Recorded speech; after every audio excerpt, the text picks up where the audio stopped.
अस्सलामुअलैकुम, doctor Asfand hair. आज की हमारी वीडियो का टॉपिक है कि क्या अगर हम पॉपुलर डाइट्स को अपनी डेली रूटीन के अंदर फॉलो अप करना स्टार्ट करें तो उनका हमारी बॉडी पे क्या इफ़ेक्ट आएगा, वो हमारे गोल्स के लिए इफ़ेक्टिव हैं या नहीं हैं, उनका क्या साइड इफ़ेक्ट आ सकता है और अगर हम उनको लॉन्ग टर्म में यूज़ करते हैं तो हमारी बॉडी हेल्दी रहेगी या नहीं रहेगी। तो सबसे पहले तो आपको ये पता होना चाहिए कि जो हमारी एक हेल्थी डाइट होती है वो 3 मेजर मैक्रोन्यूट्रिएंट से मिलके बनती है। नंबर 1 कार्ब्स आते हैं। कार्ब्स हमारी सिंपल सोर्स ऑफ एनर्जी है, हमारे डाइजेशन के लिए बड़ा इंपॉर्टेंट रोल प्ले करती है। इसी तरह जो हमारे ब्रेन की नॉर्मल फंक्शनिंग है उसके लिए बड़ा ही इंपॉर्टेंट रोल प्ले करते हैं हमारे कार्ब्स। नंबर 2 हमारे पास प्रोटीन्स आती हैं। प्रोटीन्स हमारे बिल्डिंग ब्लॉक्स हैं, हमारे मसल की कॉन्ट्रैक्शन के लिए बड़ा इंपॉर्टेंट रोल प्ले करती हैं। जो हमारी इम्यूनिटी है उसको बूस्ट अप करती हैं, हमारी इम्यूनिटी को स्ट्रॉन्ग करते हैं। इसी तरह हमारे पास तीसरे नंबर पे हमारी फ़ैट्स आती हैं। हमारी फ़ैट्स जो हैं हमारी एक लॉन्ग टर्म एनर्जी प्रोवाइड करती हैं, हमारी ब्रेन की फंक्शनिंग के लिए बड़ा इंपॉर्टेंट रोल प्ले करती हैं, हमारे जो हार्मोन्स की प्रोडक्शन हो रही होती है उसके लिए बड़ा ही इम्पोर्टेंट रोल प्ले करती हैं। ये हमारे 3 मैक्रो न्यूट्रिएंट्स थे जिनसे मिलकर हमारी डाइट को बनाया जाता है।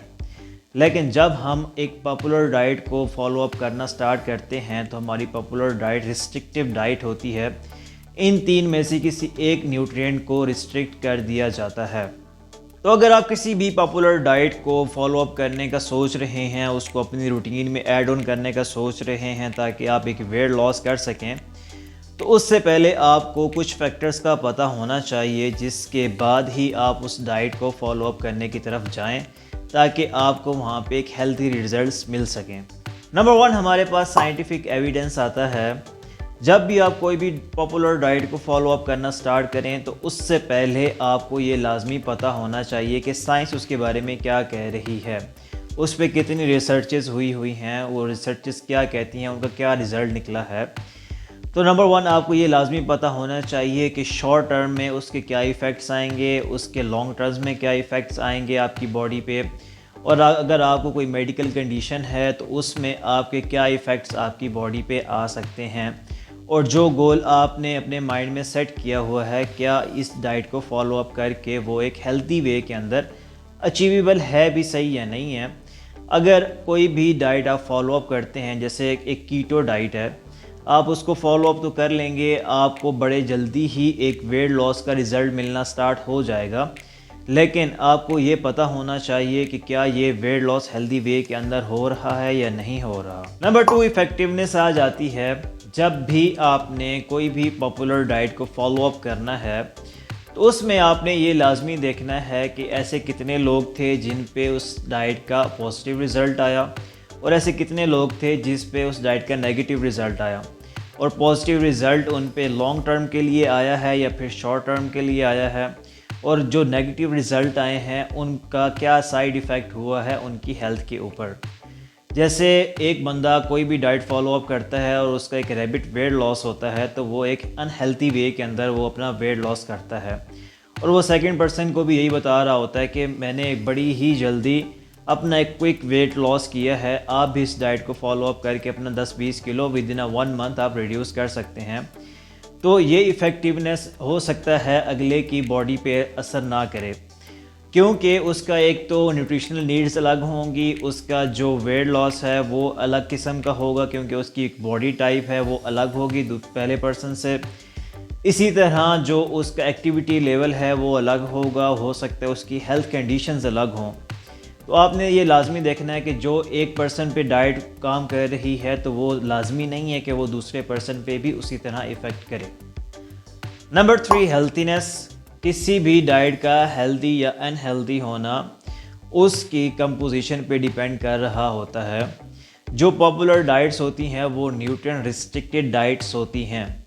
जो एक हेल्दी डाइट होती है वो हमेशा 3 मैक्रो न्यूट्रिएंट से मिलके बनती है। Number 1 carbohydrates, number 2 proteins and number 3 fats, और हर इंडिविजुअल के लिए इनकी नीड अलग होती है।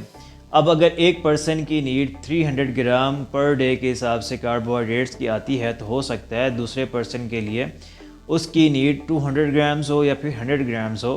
तो ज़रूरी नहीं है कि हर बंदे की नीड 300 ग्राम्स पे आनी चाहिए। लेकिन जो पॉपुलर डाइट्स होती हैं वो न्यूट्रिएंट रिस्ट्रिक्टेड डाइट्स होती हैं। जैसे कि पॉपुलर डाइट है कीटो डाइट, जो कि वेट लॉस के लिए अक्सर लोग फॉलो अप करते हैं। बेसिकली ये डाइट एपिलेप्सी को ट्रीट करने के लिए बनाई गई थी। ये एक डिज़ीज़ प्रिवेंटेड डाइट है, लेकिन हमारे लोगों ने इसको अपनी नॉर्मल रूटीन के अंदर फॉलो अप करना स्टार्ट कर दिया है।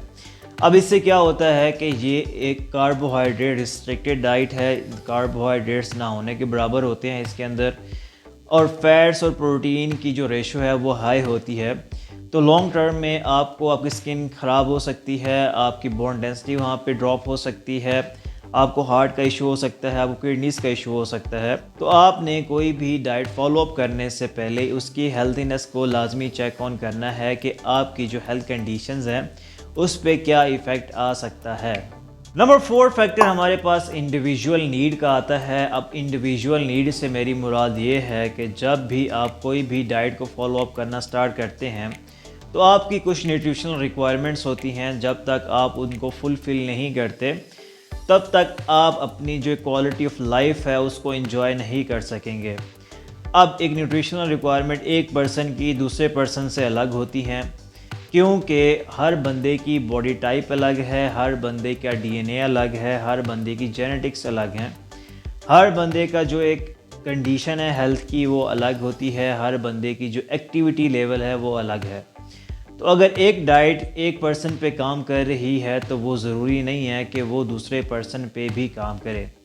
तो जब भी आपने कोई भी डाइट को, जो एक पॉपुलर डाइट है, आप उसको फॉलो अप करने का सोच रहे हैं तो आपने ये लाजमी देखना है कि आपकी हेल्थ कंडीशंस क्या हैं। अगर आप हार्ट के मरीज़ हैं तो आप वहाँ पर अगर कीटो डाइट को फॉलो अप करना स्टार्ट करेंगे तो ज़ाहिरी बात है वो हाई इन फैट होती है, तो वो वहाँ पे आपको नुकसान पहुँचा सकती है। तो इसीलिए आपको वहाँ पे लाजमी आपने ये देखना है कि उसकी जो आप डाइट फॉलो अप करना स्टार्ट कर रहे हैं तो उसका क्या इफ़ेक्ट आएगा आपकी हेल्थ के ऊपर, कि आपकी जो हेल्थ कंडीशन है वो ज़्यादा ख़राब होगी या फिर वो रिवर्स हो सकती है। अगर आप किसी भी पॉपुलर डाइट को फॉलो अप करना स्टार्ट करते हैं तो हो सकता है कि आपको लॉन्ग टर्म में या फिर शॉर्ट टर्म में उसके साइड इफ़ेक्ट्स देखने को मिलें, क्योंकि ये डाइट्स डिज़ाइन ही इसी तरह से की जाती हैं। ये एक न्यूट्रिएंट रिस्ट्रिक्टेड डाइट्स होती हैं जो कि आपको एक रैपिड वेट लॉस प्रोवाइड करती हैं, जो कि एक अनहेल्दी वे है वेट को लॉस करने के लिए। ये आपके इंटरनल ऑर्गन्स को डैमेज करती हैं, आपकी बोन की हेल्थ को डैमेज करती हैं, जिससे आपको लॉन्ग टर्म में या फिर शॉर्ट टर्म में आपको साइड इफ़ेक्ट्स देखने को मिल सकते हैं। और अगर आप इन साइड इफ़ेक्ट्स को मिनिमाइज़ करना चाह रहे हैं या फिर इन साइड इफ़ेक्ट्स को बिल्कुल ही ख़त्म करना चाह रहे हैं तो आपको हर हाल में एक बैलेंस डाइट को फॉलो अप करने की ज़रूरत पड़ेगी। अब बैलेंस डाइट हर इंडिविजुअल की न्यूट्रिशनल रिक्वायरमेंट्स के हिसाब से डिज़ाइन की जाती है, उसकी हेल्थ कंडीशंस के हिसाब से डिज़ाइन की जाती है, जो उसकी बॉडी टाइप है, जो उसकी एक्टिविटी लेवल है, जो उसका एज फैक्टर है, उस हिसाब से उसको डिज़ाइन करके उस इंडिविजुअल को दिया जाता है, जो कि इजीली उसको फॉलो अप कर सके, जो कि उसको वो लॉन्ग टर्म में फॉलो अप कर सके और जो उसका गोल है वो उसको मोटिवेट होकर अचीव कर सके। तो आपने हमेशा ही एक बैलेंस डाइट को अपनी डेली रूटीन के अंदर फॉलो अप करना है, ताकि आप क्वालिटी ऑफ लाइफ को एंजॉय कर सकें और हर डिज़ीज़ से आप बच सकें। आई होप मेरा पॉइंट आपको समझ आ गया होगा कि आपने बैलेंस डाइट की तरफ जाना है और जो पॉपुलर डाइट्स हैं उनसे बचना है। Thank you so much for watching. Please subscribe my channel for the nutritional and informational videos. Take care.